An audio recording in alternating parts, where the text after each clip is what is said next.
Hello friends, welcome back my YouTube channel J Grand Education. This is An Gaurav Kumar and today we are start our next lecture on the basis of electrochemistry.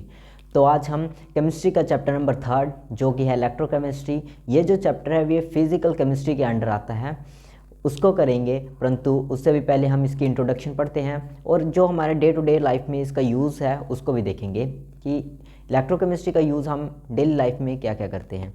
तो सबसे पहले हम introduction या फिर इसकी जो definition है उस पर आते हैं। तो आपको वर्ड से ही क्लियर हो रहा होगा इलेक्ट्रोकेमिस्ट्री, ये दो वर्ड को जोड़ के बना हुआ है, इलेक्ट्रो और केमिस्ट्री। इलेक्ट्रो का मीन्स इलेक्ट्रिसिटी और केमिस्ट्री का मीन्स केमिकल चेंजेस। और जो केमिकल चेंजेस है वो कहाँ पे आते हैं? केमिकल रिएक्शन में ना। तो हम ऐसे बोल सकते हैं, अभी मान लो जब हमारे पास इलेक्ट्रिसिटी की खोज हुई थी तब हम इलेक्ट्रिसिटी को एक जगह से दूसरी जगह पहुंचाने के लिए वायर बिछाते थे।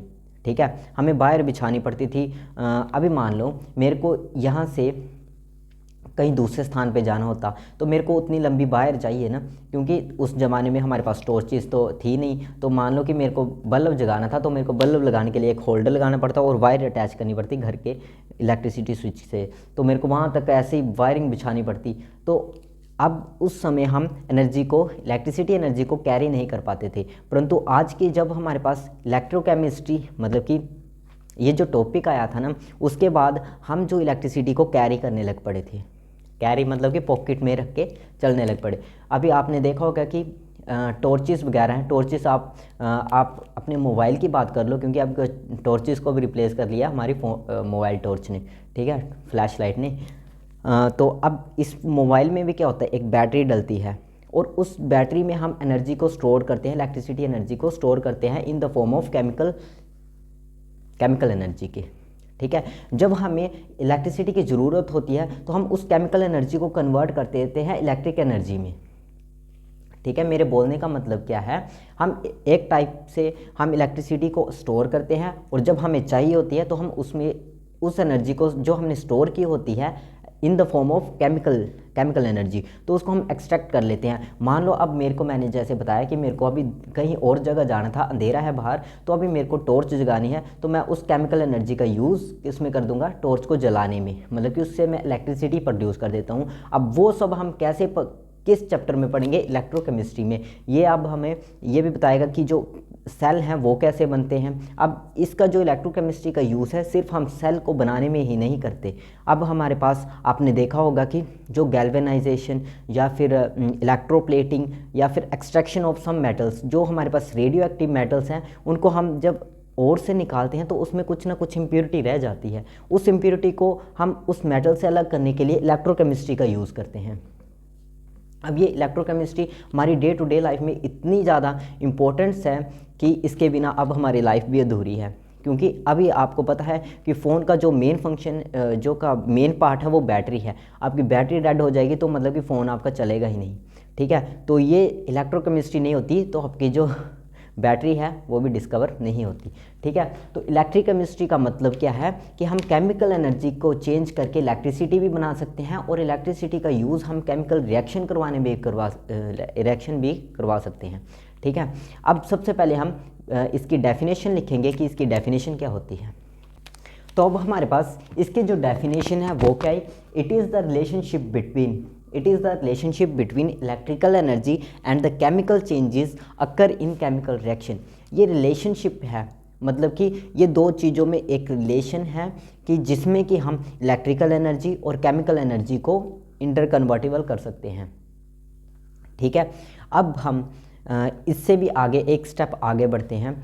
अब आपने पढ़ा होगा दो टाइप की रिएक्शन, बेसिक से स्टार्ट करते हैं। ठीक है, सबसे पहले आपने क्लास 10th में ऑक्सीडेशन और रिडक्शन पढ़ी होगी। ऑक्सीडेशन, अभी मैं एक स्टेप बाय स्टेप, क्योंकि मेरे को भी बास्ट टाइम बढ़ाना होता है तो थोड़ा सा आप वेट करके देख लो ऑक्सीडेशन क्या होती है। ठीक है, सबसे पहले हम ऑक्सीडेशन लेते हैं और फिर लेते हैं रिडक्शन। यहाँ पे हम लिखते हैं ऑक्सीडेशन और यहाँ पे लिखते हैं हम रिडक्शन। अभी हमने क्लास 10th में क्या पढ़ा था? ऑक्सीडेशन क्या होता है? The addition of oxygen and the removal of hydrogen is known as oxidation, और रिडक्शन में क्या होता था, the addition of hydrogen and the removal of oxygen is known as reduction. ठीक है, तो सबसे पहला पॉइंट हम पॉइंट बाय पॉइंट लिखते हैं। ठीक है, ये ऑक्सीडेशन आ गई, ये रिडक्शन आ गई। अब ऑक्सीडेशन में भी हमारे पास फर्स्ट पॉइंट क्या आता है, एडिशन ऑफ ऑक्सीजन, और दूसरे में क्या आता है, रिडक्शन में फर्स्ट पॉइंट क्या आता है, एडिशन ऑफ हाइड्रोजन। अब इसमें जो दूसरा पॉइंट है वो क्या आता है, रिमूवल ऑफ हाइड्रोजन, और इसमें क्या आता है, रिमूवल ऑफ ऑक्सीजन। ठीक है, अब इसमें जो थर्ड पॉइंट आता है, दैट इज इम्पोर्टेंट पॉइंट, वो कौन सा है,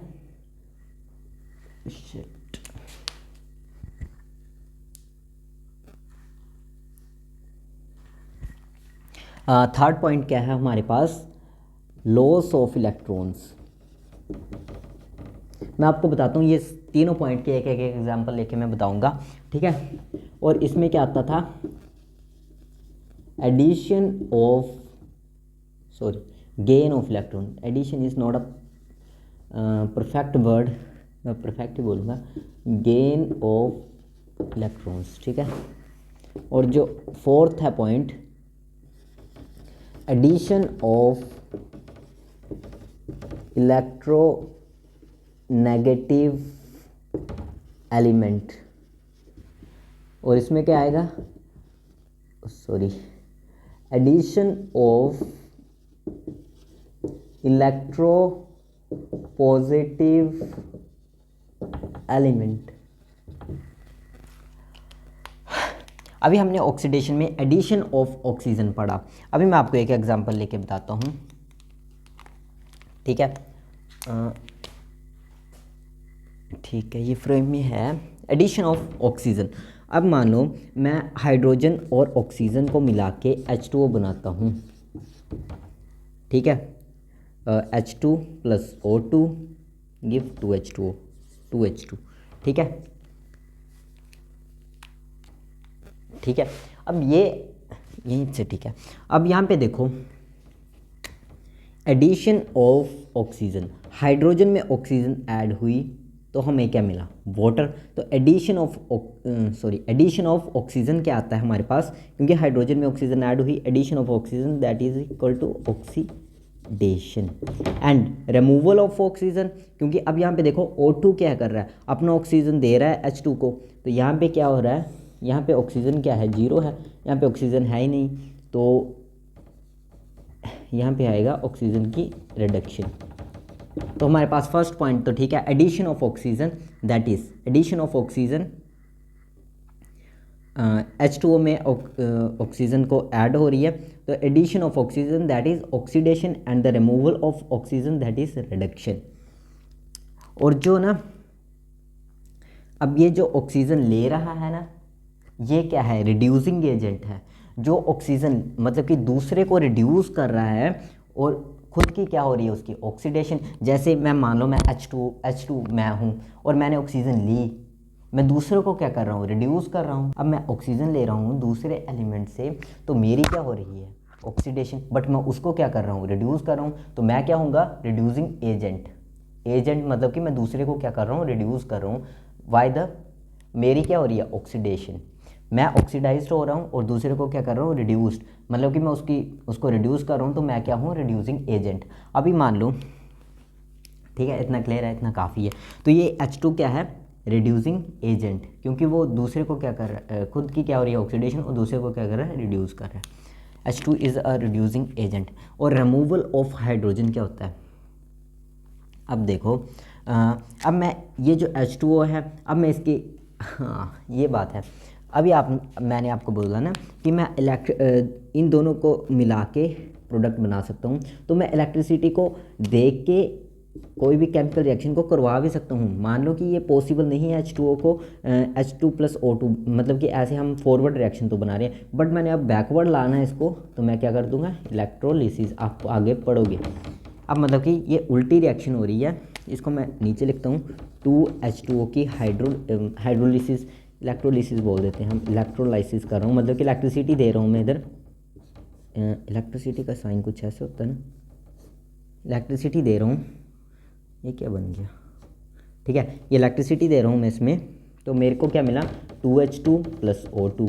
अब देखो H2O किस में कन्वर्ट हुआ, H2O H2 में कन्वर्ट हुआ और इसने क्या दी, ऑक्सीजन दी, ठीक है। अब देखो H2O ने रिमूवल ऑफ ऑक्सीजन, H2O ने अपनी ऑक्सीजन दे दी किसी को, तो removal of oxygen that is reduction, ठीक है, क्योंकि हमने पढ़ा हुआ पीछे addition of oxygen that is addition of oxygen, addition H2O में ऑक्सीजन ऐड की तो हमारे पास ऑक्सीडेशन आई। अब देखो H2O से ऑक्सीजन निकल रही है, removal of oxygen that is reduction. अब देखो हाँ ये नहीं, ये H2O से ऑक्सीजन निकली, ठीक है, तो यहाँ पे H2O से ऑक्सीजन निकली तो ये रिडक्शन हुई, और जो ऑक्सीजन है वो ऑक्सीडाइज हो गई, तो मतलब कि इसकी क्या हुई, ऑक्सीडेशन, और दूसरे की क्या हुई, रिडक्शन। तो इतना आप क्लियर कर सकते हो, ठीक है। जब भी कहीं भी किसी भी एलिमेंट में ऑक्सीजन ऐड होगी तो ऑक्सीडेशन होगी, क्योंकि ये आपने क्लास 10th तक पढ़ा हुआ है, तो आपको ये क्लेरिफाई ही होगा, ये टाइम वेस्ट करने वाली बात है, ठीक है। अब नेक्स्ट क्या है, लॉस ऑफ इलेक्ट्रॉन्स, ये क्लास 11th में आपने पढ़ा हुआ है कि जब, अब मान लो मैंने Na सॉलिड और Cl2 2Na सॉलिड और Cl2 गैस ली, तो हमें क्या मिलता है 2NaCl दैट इज़ साल्ट। तो ये होता कैसे है, बट देखो ये जो जो सोडियम है, ये जो है वो अपने एक इलेक्ट्रॉन लूज़ कर देता है, बट हमने दो लिए हुए हैं सोडियम एक इलेक्ट्रॉन लूज़ कर रहा है, तो दो सोडियम 2 इलेक्ट्रॉन लूज़ करेंगे, 2 इलेक्ट्रॉन इसने निकाल दिए। अब ये जो इलेक्ट्रॉन्स हैं ये कौन ले लेगा, Cl2 एलिमेंट, Cl2 + 2 इलेक्ट्रॉन, तो हमारे पास क्या बना Cl2 नेगेटिव। अब देखो ये पॉजिटिव आयन है, ये नेगेटिव आयन है, जब पॉजिटिव और नेगेटिव आपस में आप इनको लाओ ना, तो ये एकदम से एक दूसरे को अट्रैक्ट कर देते हैं और ये क्या बना देंगे, साल्ट। तो यहाँ से 2 इलेक्ट्रॉन कैंसिल हो जाएंगे, तो 2Na + Cl2 gas give 2NaCl। तो हमें ये जो रिएक्शन है ये एक्चुअल में ऐसे हुई। अब देखो हमने क्या बोला है, लॉस ऑफ इलेक्ट्रॉन क्या है हमारे पास, loss of electron is oxidation, loss of electron is oxidation and the gain of electron is reduction and the overall reaction is give us a salt, ठीक है, 2NaCl, ठीक है। अभी आपको ये सभी, और एडिशन ऑफ इलेक्ट्रोनेगेटिव एलिमेंट, अब इलेक्ट्रोनेगेटिव एलिमेंट वो एलिमेंट हैं जिनकी हाई टेंडेंसी होती है किसी भी इलेक्ट्रॉन को लेने की, जैसे O2 पे नेगेटिव चार्ज आता है, क्लोरीन Cl नेगेटिव, फ्लोरीन, ये सब हैलोजेंस, ये सब क्या है, इलेक्ट्रोनेगेटिव एलिमेंट है, क्योंकि इनकी हाई टेंडेंसी होती है किसी भी इलेक्ट्रॉन को गेन करने की, ठीक है। तो ये, और एडिशन ऑफ इलेक्ट्रोपॉजिटिव एलिमेंट्स कौन से होते हैं, जो मेटल्स हैं, मतलब कि जो पीरियोडिक टेबल में लेफ्ट साइड में लाई करते हैं, that is electropositive elements, because it has a high tendency to lose their electrons, ठीक है। तो ये तो आपको क्लियर हो गया होगा। अब हम इसको छोड़ते हैं एक लेवल। अब देखो आपने ऑक्सीडेशन भी पढ़ी होगी, रिडक्शन भी पढ़ी होगी। अब एक जो केमिकल रिएक्शन आती है जिसमें ये दोनों प्रोसेसेस होते हैं, that is oxidation and reduction, जिसमें साइमल्टेनियसली होते हैं ऑक्सीडेशन और reduction, that is redox reaction. जिस रिएक्शन में ऑक्सीडेशन और रिडक्शन दोनों होते हैं, दैट इज रेडॉक्स रिएक्शन, आपने ये पढ़ा होगा। अभी आपको वर्ड से क्लियर हो रहा होगा, रेड और ox, red stands for reduction,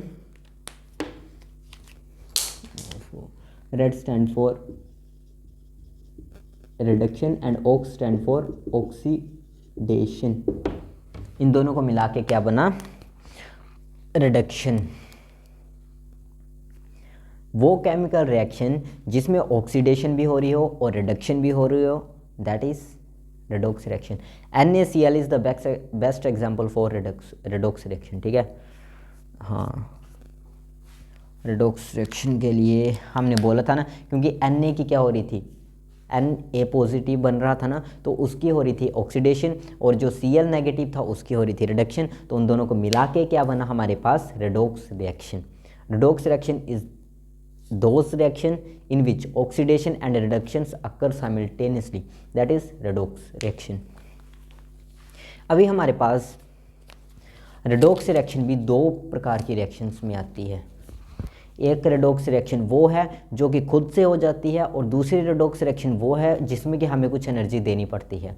अब हम फिज़िक्स पे आते हैं, क्योंकि ये फिज़िकल केमिस्ट्री है तो हम फिज़िक्स पे भी आते हैं। अब देखो, कोई भी जो ऑब्जेक्ट है, चाहे वो मॉलिक्यूल्स हो, एयर का मॉलिक्यूल हो, वाटर का मॉलिक्यूल हो, चाहे किसी भी चीज़ का मॉलिक्यूल क्यों ना हो या फिर एलिमेंट क्यों ना हो, वो हमेशा ही अपनी स्टेबल पोजीशन पे आना चाहता है। मतलब कि मान लो कि वो हायर एनर्जी पे है तो वो लो एनर्जी पे आना चाहता है ताकि वो स्टेबल हो सके, अपनी स्टेबिलिटी एक्वायर कर सके। तो वो उस स्टेबिलिटी को एक्वायर करने के लिए वो लो एनर्जी पे आना चाहता है। अब मान लो कि कोई भी एयर है वो कहाँ से कहाँ जाती है, हाई प्रेशर से लो प्रेशर पे। वाटर जो है वो भी कहाँ से कहाँ जाता है, high level to low level पे। और जो इलेक्ट्रॉन्स है वो भी कहाँ से कहाँ भागते हैं, high voltage to low voltage, ताकि वो स्टेबिलिटी एक्वायर कर सके सॉरी, ठीक है। अब जी इसी के एग्जांपल लेते हैं हम। मान लो कि वाटर के एग्जांपल लेते हैं। मान लो हमारे पास है माउंटेन्स, ठीक है, ये है माउंटेन्स, ये माउंटेन्स हैं। अब यहाँ से कोई भी रिवर आ रही है, मान लो झरना ही है, यहाँ पे कोई ना कोई झरना है इधर से, और बीच में से क्या बह रहा है, मॉलिक्यूल्स। थोड़ी सी फिजिक्स भी पढ़ लेते हैं इसमें ही, ये फिजिकल केमिस्ट्री के अंडर ही आने वाला चैप्टर है। अब मान लो कि जो वाटर है वो माउंटेन से कहाँ पे आ रहा है, किसी भी लेक पे, लेक में मान लो सी में जा रहा है ये पानी डायरेक्ट। बट ऐसा क्यों नहीं होता कि ये जो सी वाटर है वो माउंटेन की तरफ भागे, नहीं होता ना ऐसा, क्योंकि ये जो है वो हाई लेवल है, और ये जो वाटर यहाँ पे ये जो पोजीशन है दैट इज़ हाई लेवल, और ये क्या है, लो लेवल। अब ये अपनी स्टेबिलिटी को एक्वायर करने के लिए हाई टू लो जा रहा है। अब ये अभी हमें पता है कि हाइड्रो पावर प्लांट भी इसी पे बेस्ड है। जब पानी नीचे को आता है तो उसकी जो काइनेटिक एनर्जी है उसको यूज़ करके हम क्या बनाते हैं, इलेक्ट्रिसिटी। बट अभी आपको पता है कि यहाँ से हम एनर्जी निकाल सकते हैं। एनर्जी मैं डेल्टा से ले रहा हूँ, ठीक है। अभी मैं यहाँ से एनर्जी, जब ये पानी कहाँ जा रहा है, नीचे को, तो मैं एनर्जी इसमें से निकाल रहा हूँ, ठीक है। मान लो डेल्टा ई ले लेता हूँ, यहाँ से मैंने एनर्जी निकाली। बट जब मेरे को इस पानी को ऊपर पहुँचाना होगा तो क्या करना पड़ेगा, मान लो मैंने इस पानी को फिर से ऊपर पहुँचाना है, तो मेरे को यहाँ पे क्या लगानी पड़ेगी, एक मोटर, और मोटर को क्या करना पड़ेगा, मेरे को एनर्जी देनी पड़ेगी। तो अभी यहाँ पे देखो, जब ये हम जब जो वाटर है वो ऊपर से नीचे को आ रहा है, मतलब कि वो खुद ब खुद नीचे को आ रहा है, तब हम उसमें से एनर्जी निकाल रहे हैं। वो प्रोसेस क्या आता है, स्पॉन्टेनियस प्रोसेस। अब यहाँ पे देखो, जो केमिकल रिएक्शन है वो जो खुद ब खुद होती हैं, और उसमें से हम, जब आपको पता है जो केमिकल रिएक्शन किस में होता है, केमिकल्स में, तो उस जो एटम्स और मॉलिक्यूल्स में, तो जब एटम्स और मॉलिक्यूल्स की जो बॉन्डिंग है वो टूटती है या फिर बनती है तो उसमें से एनर्जी लिबरेट होती है, और उसी एनर्जी को हम क्या करते हैं, इलेक्ट्रिकल एनर्जी में कन्वर्ट कर देते हैं, ठीक है। तो वैसे ही यहाँ पे जब डैम के एग्जांपल ले रहे हैं हम, यहाँ पे डैम नहीं सॉरी किसी भी, मान लो डैम की ले रहे हैं, इस डैम के हम काइनेटिक एनर्जी का यूज़ करके क्या बना रहे हैं, इलेक्ट्रिसिटी। और उस केस में हम क्या कर रहे थे, केमिकल एनर्जी का यूज़ कर रहे थे ना। अब देखो, जब हम इसको ऊपर को, मतलब कि पानी को हमने फिर से ऊपर पहुंचाना है तो हमें मोटर लगानी पड़ रही है और हमें एनर्जी देनी पड़ रही है। तो जब हमारे पास मान लो स्पॉन्टेनियस ये क्या है, नॉन स्पॉन्टेनियस प्रोसेस, क्योंकि ये खुद ब खुद तो ऊपर जाएगा नहीं, तो हमें इस प्रोसेस को क्या बोलेंगे, नॉन स्पॉन्टेनियस। और नॉन स्पॉन्टेनियस प्रोसेस को करवाने के लिए हमें क्या करना पड़ता है, एनर्जी देनी पड़ती है। तो मान लो कि कोई केमिकल रिएक्शन नहीं हो रही हो, अब देखो ये एग्जांपल हो, ये पानी है, केमिकल रिएक्शन, अब ये ऊपर नहीं जा रहा है, मतलब कि केमिकल रिएक्शन नहीं हो रही है। अब हमें क्या करना पड़ रहा है, मोटर के थ्रू एनर्जी देनी पड़ रही है। अब हम एनर्जी किस फॉर्म में देंगे, इलेक्ट्रिसिटी, क्योंकि हमने यहाँ पे भी क्या निकाली, इलेक्ट्रिसिटी एनर्जी, इलेक्ट्रिकल एनर्जी निकाली, तो हम देंगे भी क्या, इलेक्ट्रिकल एनर्जी ही देंगे। अब हम इसी की तरह एक यहाँ पे केमिकल रिएक्शन भी करवाते हैं ना, मान लो ए और बी केमिकल बॉन्ड बना रहे हैं, ए बी। अब देखो जब ये खुद ब खुद हो जाते हैं, मतलब कि स्पॉन्टेनियस का मतलब होता है कि जो फिज़िकल कंडीशंस हैं वो इसके फेवर में होते हैं उस प्रोसेस को करवाने में, ठीक है। जो फिज़िकल कंडीशंस होंगी वो सभी कंडीशंस फेवर में होंगी किसी भी केमिकल रिएक्शन को करवाने में। तो मान लो कि ये केमिकल रिएक्शन हो रही है, अब यहाँ से जब इन दोनों के बॉन्ड बनेंगे या फिर टूटेंगे तो हम इसमें से एनर्जी क्या करेंगे, निकाल लेंगे, delta E in the form of electrical energy. वैसे ही जब हमारे पास हाइड्रो पावर प्लांट में एनर्जी, मतलब कि वाटर जब ऊपर से नीचे को आता है तो उसमें से हम एनर्जी क्या करते हैं, निकालते हैं। बट अब हमने इसको रिवर्स करना हो, ए बी को हमने ए प्लस बी बनाना हो, तो ये तो नॉन स्पॉन्टेनियस है, ये तो स्पॉन्टेनियस है, मतलब ये खुद ब खुद ही हो गया।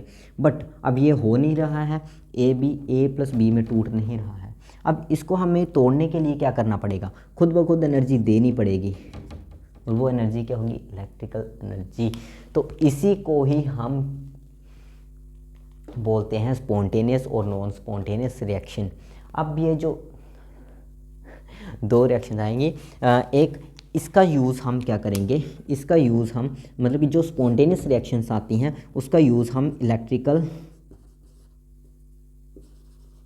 इलेक्ट्रोकेमिकल सेल बनाने में यूज़ करते हैं, और इसका यूज़ हम करते हैं इलेक्ट्रोलाइटिक सेल बनाने में। ये कहाँ लिखने लगा बेटा, इलेक्ट्रोलाइटिक सेल बनाने में।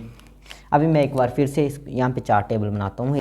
अभी रेडॉक्स रिएक्शन हमने दो टाइप से पढ़ी, एक रेडॉक्स रिएक्शन वो है जो कि खुद ब खुद हो जाती है, दैट इज़ स्पॉन्टेनियस, और ये क्या है, नॉन स्पॉन्टेनियस। अब वो डैम वाले एग्जांपल भूल जाओ और केमिकल वाली आओ, केमिकल एनर्जी, क्योंकि हम यहाँ पे केमिकल्स की बात करेंगे, केमिकल रिएक्शन की बात करेंगे, तो केमिकल रिएक्शन पे आओ। अब स्पॉन्टेनियस रिएक्शंस, स्पॉन्टेनियस वो होंगी जो खुद ब खुद हो जाएंगी, मतलब कि वो उनमें हमें एनर्जी देने की कोई ज़रूरत नहीं है, वो ऑलरेडी ही एनर्जेटिक हैं और वो खुद ब खुद बॉन्ड और बना भी लेंगे और तोड़ भी लेंगे, ठीक है। अब जब ये बॉन्ड तोड़ेंगे, मान लो ए प्लस बी क्या बना रहे हैं, ए बी। अब यहाँ पे बॉन्ड बन भी रहे हैं, टूट भी रहे हैं, तो हम यहाँ से क्या करते हैं, एनर्जी को निकालते हैं in the form of electrical energy, that is हम यहाँ पे लिख सकते हैं प्रोडक्शन ऑफ इलेक्ट्रिसिटी। बट यहाँ पे क्या होता है, नॉन स्पॉन्टेनियस में क्या होता है कि ये जो केमिकल रिएक्शन है वो खुद ब खुद नहीं होती है, मतलब कि मान लो एक बार आ जाओ कि डैम में हमें पानी द्वारा फिर से ऊपर पहुंचाना हो तो हमें एनर्जी क्या करनी पड़ती है, देनी पड़ती है। अब जो एनर्जी डैम से पानी क्या है, केमिकल रिएक्शन। अब केमिकल रिएक्शन खुद ब खुद नहीं हो रही है तो हमें क्या करना है, उसमें मोटर लगानी पड़ रही है, मतलब कि एनर्जी देनी पड़ रही है, इलेक्ट्रिसिटी एनर्जी। तो यहाँ पे सेकंड जो मान लो ए बी को हमने अब फिर से ए प्लस बी में बनाना है, यहाँ पे ए बी बन गया। अब ए बी को हमें ए प्लस बी में बनाना है तो हमें क्या करना पड़ेगा, इलेक्ट्रिसिटी देनी पड़ेगी, डेल्टा ई। यहाँ पे क्या हो रहा था, निकल रही थी, और यहाँ पे हमें देनी पड़ रही है, दैट इज़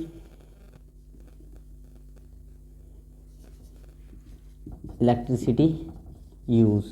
वो क्या कर रहा था, वो प्रोड्यूस कर रहा था, बट ये क्या कर रहा है, इलेक्ट्रिसिटी यूज़ कर रहा है। अब इस स्पॉन्टेनियस में हम क्या पढ़ेंगे, स्पॉन्टेनियस रिएक्शंस में, स्पॉन्टेनियस रेडॉक्स रिएक्शन में हम पढ़ेंगे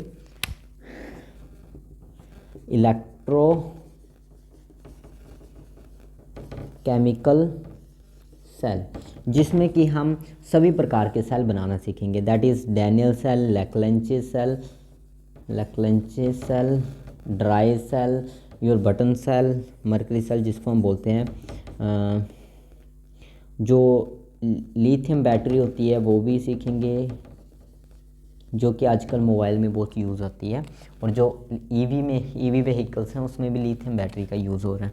तो सेकंड इसमें क्या हो रहा है, इसमें क्या क्या पढ़ेंगे हम, इसमें हम इलेक्ट्रोलाइटिक सेल पढ़ेंगे ना, एक तो इलेक्ट्रोलाइटिक सेल,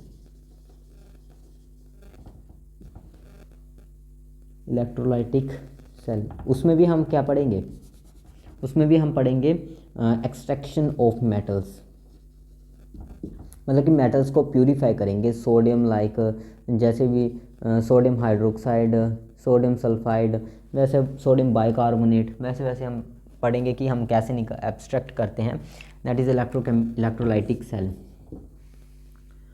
हाँ यही पढ़ेंगे इसमें हम इलेक्ट्रोलाइटिक सेल्स में, ठीक है। तो ये हमें ओवरव्यू आ गया हमारे चैप्टर का। सबसे पहले हम स्पॉन्टेनियस की बात करेंगे, फिर हम आएंगे नॉन स्पॉन्टेनियस पे, मतलब कि इलेक्ट्रोलाइटिक सेल पे हम बाद में आएंगे। जब इलेक्ट्रोलाइटिक, आप एक बार ये याद रखो कि इलेक्ट्रोकेमिकल सेल में हमें एनर्जी मिलती है और इलेक्ट्रोलाइटिक सेल में हमें एनर्जी देनी पड़ती है, और ये जो एनर्जी हमें मिलती है ये किससे मिलती है, केमिकल एनर्जी से। और जो हम इलेक्ट्रोलाइटिक सेल में एनर्जी देते हैं वो किस लिए देते हैं, ताकि केमिकल रिएक्शन हो सके, और इसमें हमें केमिकल रिएक्शन से ही एनर्जी मिल जाती है, ठीक है। एक बार मैं फिर से आपको दोबारा से बता देता हूँ कि जो मैंने आज बताया है। सबसे पहले हमने क्या पढ़ा था, इलेक्ट्रोकेमिस्ट्री, वर्ड से क्लियर है, इलेक्ट्रिसिटी, केमिस्ट्री, केमिकल रिएक्शंस, ठीक है। तो रिलेशन हो गया इलेक्ट्रिसिटी और केमिकल रिएक्शंस का, ठीक है, फर्स्ट पॉइंट आ गया।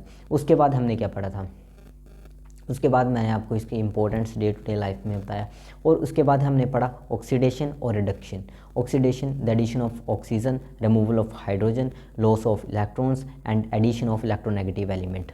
और रिडक्शन में क्या पढ़ा हमने, addition of hydrogen, loss of oxygen, gain of electrons and the addition of electropositive element, ठीक है। अब ये ऑक्सीडेशन और रिडक्शन तो अपनी जगह ठीक है, बट एक रिएक्शन ऐसी आती है जिसमें कि ऑक्सीडेशन भी हो और रिडक्शन भी हो, दैट इज़ रेडॉक्स रिएक्शन। अब रेडॉक्स रिएक्शन भी दो टाइप्स की होती है, एक जो रेडॉक्स रिएक्शन है जो कि ऑक्सीडेशन, जिसमें ऑक्सीडेशन और रिडक्शन साइमल्टेनियस खुद ब खुद ही हो जाती है, ठीक है। अब जब ये ऑक्सीडेशन और अब ये जो रेडॉक्स, जो स्पॉन्टेनियस रेडॉक्स रिएक्शन है, ये जो खुद ब खुद हो जाती है, तो इसमें बॉन्ड्स और जो केमिकल, इसमें जो बॉन्ड्स होंगे वो खुद ब खुद टूट और बन जाएंगे, और जब ये बॉन्ड बनते हैं या फिर टूटते हैं तो उसमें से एनर्जी लिबरेट होती है। अब उस एनर्जी का हम यूज़ क्या करते हैं, इलेक्ट्रिसिटी बनाने में, ठीक है। ये बात होगी ना एक बात। अब इसमें हम क्या पढ़ते हैं आगे फर्दर, इलेक्ट्रोकेमिकल सेल, क्योंकि उसमें हमने केमिकल रिएक्शन करवानी होती है और उसमें से हम एनर्जी क्या लेते हैं, जब हमें ज़रूरत होती है तो वो केमिकल रिएक्शन करवा के हम एनर्जी एब्स्ट्रैक्ट कर लेते हैं। अब दूसरा क्या है, नॉन स्पॉन्टेनियस रिएक्शन। अब नॉन स्पॉन्टेनियस रिएक्शन में हमारे पास जो है वो खुद ब खुद नहीं होती है, उसमें हमें इलेक्ट्रिसिटी देनी पड़ती है, और उसमें हम फर्दर क्या पढ़ेंगे, इलेक्ट्रोलाइटिक सेल, जिसमें कि हम इलेक्ट्रोलिसिस करेंगे, दैट इज़ किसी भी मान लो कि H2O को है, H2O को हम अलग अलग कर सकते हैं, H2 + O2, ठीक है। अभी तक हमने इतना ही पढ़ा। अब हम जो फर्स्ट टॉपिक है, हम इस चैप्टर को इलेक्ट्रोकेमिस्ट्री को दो पार्ट में डिवाइड कर देंगे, that is spontaneous redox reaction और नॉन स्पॉन्टेनियस रेडॉक्स रिएक्शन। अब हम नेक्स्ट जो पढ़ेंगे स्पॉन्टेनियस रेडॉक्स रिएक्शन में इलेक्ट्रोकेमिकल सेल, ठीक है। उसके बाद डैनियल सेल आएंगे, फिर ये जो लैक्रेंचे सेल है और ड्राई सेल, इसके बारे में पढ़ेंगे, और फिर हम सीधा डायरेक्ट आ जाएंगे इलेक्ट्रोलाइटिक सेल पे। इसमें हम पढ़ेंगे इलेक्ट्रोलिसिस ही करेंगे बेसिकली, ठीक है, ज़्यादा कुछ नहीं है। और सेल्स में हमारे पास एक जो होते हैं प्राइमरी सेल और दूसरे होते हैं सेकेंडरी सेल। जो प्राइमरी सेल होते हैं वो रिचार्ज नहीं कर पाते, जो कि हमारे डे टू डे लाइफ में हम जो टॉर्चेस में सेल यूज़ करते हैं वो कहाँ पे द्वारा से रिचार्ज करवाते हैं। हम ऐसे बोलते हैं, पहले हम बोलते थे कि उनको हम धूप में रख देते हैं तो रिचार्ज हो जाते थे। हमने कोई 20-30 सेल जो हैं वो इकट्ठे किए धूप में रखे, बट वो चार्ज नहीं हुए थे। होते होंगे बट थोड़े बहुत होते होंगे, इतने ज़्यादा नहीं, पता नहीं वो।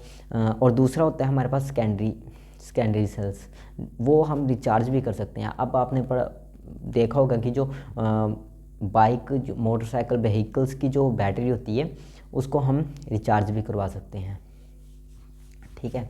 और जो एक निकल का सेल आता है, निकल कैडमियम कुछ ऐसे सेल है उसका नाम, उसको हम रिचार्ज कर सकते हैं। अब आप लिथियम की बैटरी देख लो, आप फ़ोन की बैटरी देख लो, वो रिचार्जेबल है, तो वो सेकेंडरी बैटरी में आता है, ठीक है। तो ये सब है ओवरव्यू चैप्टर का, इंजॉय करेंगे इस चैप्टर को पढ़ते हुए, ठीक है। तो आज के लिए बस इतना ही। जय हिंद, जय भारत।